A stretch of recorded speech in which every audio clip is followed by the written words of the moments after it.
Hey everyone, welcome back to my channel. In today's video I have part 2 of my September mid-month wrap-up, so let's just get right into it.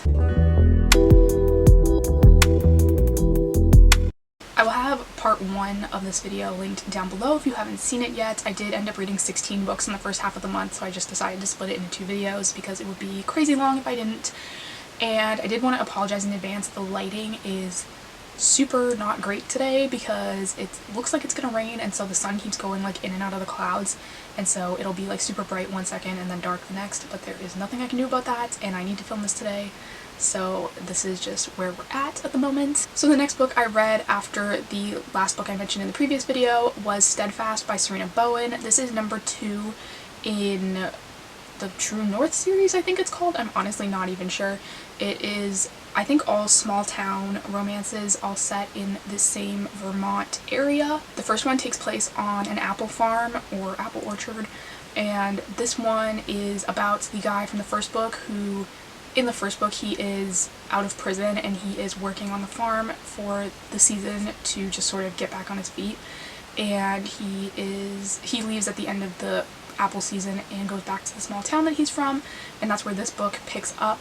He is back home where he, a couple years before, was high while he was driving and ended up in an accident that killed his passenger, which also happened to be his ex-girlfriend's brother, and she kind of was never close with the brother, so she's not, I mean, she's like sad about it, but she doesn't like blame him or anything, and so she is still there when he goes back to this town, and he just like doesn't know what to do because she keeps talking to him and is sort of chill about it, and he just like feels terrible about the whole thing, and they end up sort of rekindling their friendship, I guess, and then a little bit more. This one is really sweet. It's obviously a second chance romance. They were together before everything happened and now they're back together. She's also the sheriff's daughter, so every like cop in this town is giving this guy a hard time and like trying to give him tickets and whatever, and so he's kind of having like a rough go of it. But I thought this one was really sweet. I love the small town vibes. It was probably a 3-star read for most of it, but the ending was pretty good, so I gave it 4 stars because I did enjoy that. Next, I read The Final Gambit by Jennifer Lynn Barnes. This is the final book in the Inheritance Games series, and I gave this one 5 stars. I enjoyed it as much as the rest of the series. I do think I would have benefited from reading all of the books back to back because it's been a year since I read the last 2, and I read those 2 back to back when I read them, and I did like them, and I felt like I sort of understood things a lot more reading them that way, whereas with this one there was a year gap between the second book and this book, so it took me a while to sort of get back on the page of like who was who, and some people had nicknames which I didn't remember. Like there's a Rebecca that also goes by Bex, but like with an X, so at first I thought those were 2 different people, so I was kind of trying to figure out like who was who and what was going on. That took me a little bit. I do think that it would have benefited from there being a family tree in this book because I definitely was getting confused as to who was related to who and how with all of the family references in this one. But like overall I really enjoyed this series, and I would probably reread it again, but like all together, like I'd read all 3 back to back, and I think I would really enjoy it if I did it that way. But like I said, did enjoy this book, gave it 5 stars, which is what I gave the rest of the series, so definitely a new favorite.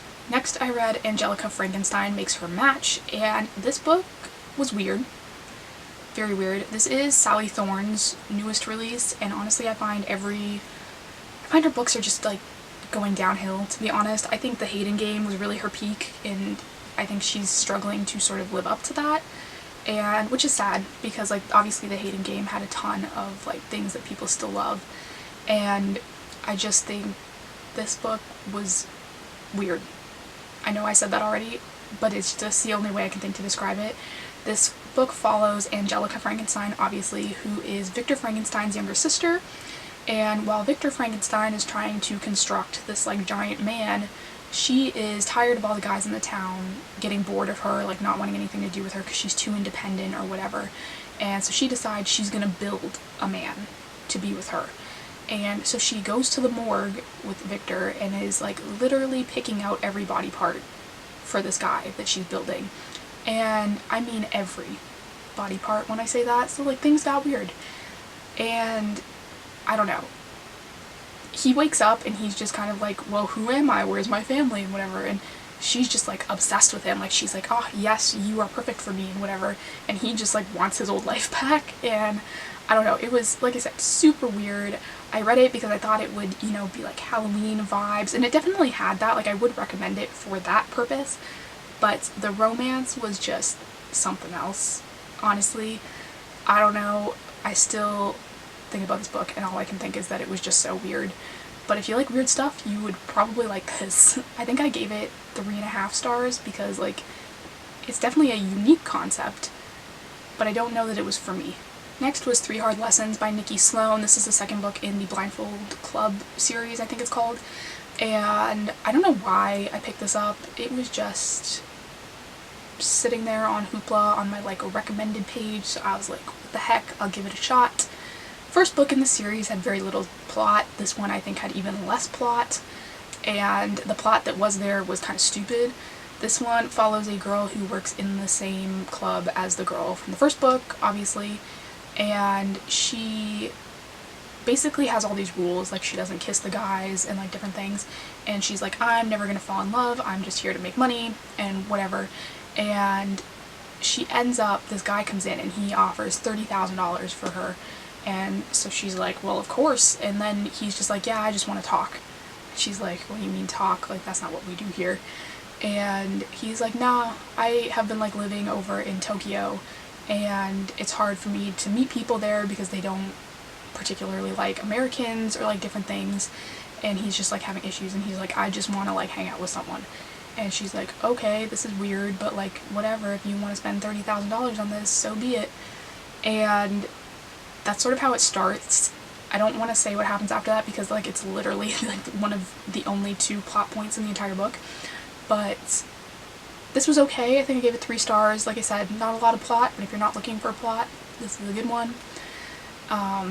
That's pretty much all I have to say about this one. I don't know if I will finish this series or not. I may, just because I like finishing series once I start them, but it just kind of is what it is, I guess. Next was The Saturday Night Ghost Club by Craig Davidson. This has been on my radar for a couple years now. I think own the physical copy somewhere. I have no idea where it is, probably like down on the bottom of one of these shelves, but I haven't seen it in a while. But I listened to the audiobook of this one morning, and I'm gonna be like totally honest, I zoned out for most of it. I had to look up a summary afterwards, and half the things they said happened in this book I don't even remember happening, so I don't think I was paying very good attention when I was listening to this one. But I gave it 2 stars because obviously it was not holding my attention, and it wasn't really what I wanted either once I did read the summaries. I really just wanted to read like a cute little like ghost story, and this was a lot more, I don't know what the word is. I used introspective in my Goodreads review, and I said when I wrote that I wasn't sure if that was the right word. And so it just wasn't what I was expecting, wasn't what I was hoping for. Like I said, zoned out for most of it, don't even remember. I did think it was cool that it was set in Niagara Falls. I've been to a lot of the places they mention in this, which I thought was interesting, but other than that, just didn't really vibe with this one. Next was Home Game by Odette Stone. This is the second book in the Vancouver Wolves hockey series. I really love this one. I gave it 4.5 stars. It follows a guy who's on the hockey team, and he's sitting in this cafe trying to sort out his receipts for his accountant to do his taxes, and he's just getting all confused and like has no idea what he's doing. And this girl is kind of sitting like behind him and just is like, hey, you need to do this. And he's like, oh, how do you know how to do this? And she's like, I took accounting in grade 10. And he was like, oh, okay. And so she ends up helping him like sort his stuff. And while she's sitting there, she panics and she's like, oh my god, I'm late, I have to go. And he's like, hold on, like I'll drive you wherever you need to go. And she's like, oh, fine. And he drives her to this intersection that she tells him to take her to. And she gets out of the car and is like running to this building, and he's trying to figure out where she's going, that she's late. And she is trying to get into a homeless shelter, and they turn her away because it's past the time that you have to be there for. And so she goes to start like walking away, and he's like, what the heck just happened? And he ends up like driving up beside her, and he's like, hey, like what's going on? Like, and he's like, you were trying to get in the shelter? And she's like, yeah, and like the other ones aren't safe. So he's like, where are you gonna go? And she's like, I'll just go hang out in a diner for the night and whatever. And he's like, no, like why don't you come home with me? and so she sort of ends up staying with him for a little while. This one was one of those books that I've definitely read something similar, but I think the characters in this one were so well done that I didn't care that I'd already read the tropes and like the general plotline before, because it was still enjoyable. And so like I said, I really like this one. Even though it has some sort of things that have been done before, it was unique in itself because of the characters and their relationship. And the guy in this is just so sweet. I really loved him. He was just like literally just wanted to look out for her, like that was all he cared about, and he was just so nice. And I really love this one, and I thought it was really good. Next was Not the Witch You Wed by April Asher. I gave this one 3.5 stars, I think. I wanted to love this one. After reading Go Hex Yourself earlier in the month, I was really excited to get like another witchy romance, and this one was kind of a letdown. I felt like this one dealt too much with like the politics of the witch world that they were living in. I really didn't care about that. I hate regular politics in my books, like witch politics were not that much better, like I just didn't care, and that was like kind of sad.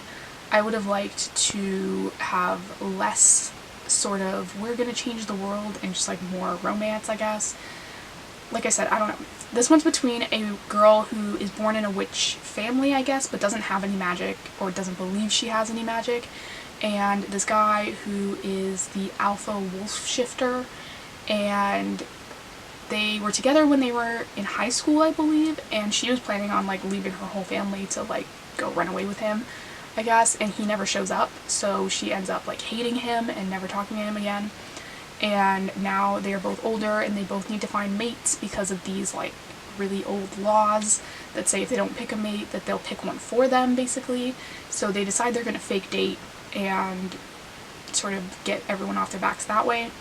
I thought it was okay, like for what it was. Like I said, I found the politics very confusing and unnecessary, and there was so much like mention of the laws and whatever that was going on, and I just like didn't really care about that aspect. It wasn't written in a way that made me want to care, and so I was just like kind of bored by that aspect of the story, which was a lot of the story.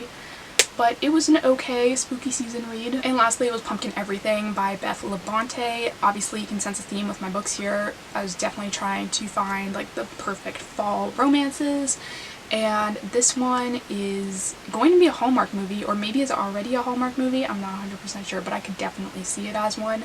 I gave this one 4 stars. I thought it was really, really sweet.